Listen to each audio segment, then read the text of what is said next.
Kuya Michael. Kuya Michael Martin. Ayan, ha?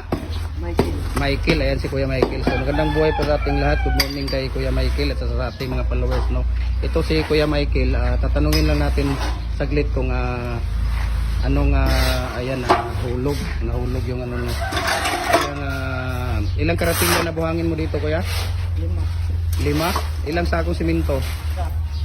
Ilang piraso ang palabas mo? 150. Tapos yung ano mo, molasses mo? 2 salmon? Ayan. Tapos yung tubig mo? 2 timba? Ayan, 2 timba ang palabas. Tapos ilang piraso ang palabas mo? 140 po. Ayan. Dahil ang ano ni Kuya Michael ay malaki yung ano niya, karatilyan niya. Kaya ang ano niya dito is 5 lang. 5 piraso lang po, 5 karatilyan lang po ang buhangin niya dito, no? Dahil sa karatilyan na ay malaki. Ayan. So kita mo yung katawan ni Kuya Michael, lalaki ng katawan. Ayan, no? Ayan, so yun yung pa ano natin kay Kuya Michael sa ano niya. So ulitin po natin, idol, ang ano ni Kuya dito is 5 karatilya na buhangin, 1 sako na simento, 140 pieces ang palabas po niya, 2 salmon na molasses at saka 2 timba na tubig ang halo niya dito. 140 pieces po ang palabas niya sa number 4 po na hollow block. Ayan, so ilang taon ka na dito naghahalo block, Kuya?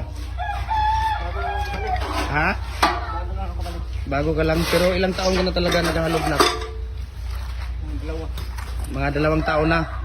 So ngayon kababalik mo lang galing nagpahinga ka sa paghalo blocker. Ha? Ayan, si Kuya Michael. Kaya tingnan mo si Kuya Michael, ayan yung karatilya niya, malaki kasi malaki yung karatilya niya. Iba doon sa ginagamit na ano. Dati to luma, kagaya nung isa ni Kuya, malaki din yan. Ayan. So 5 lang. So Kuya, thank you sa pa-unlock mo sa interview natin, ha. Ayan, maraming salamat sa kay Kuya Michael. Taga saan ka, Kuya? Baongon.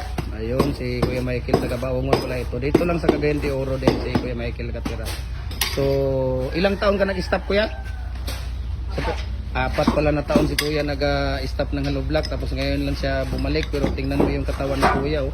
Batong-bato pa rin yung katawan niya, oh. Ayan, so, thank you so much, Kuya, and God bless sa ating lahat. Ayan, so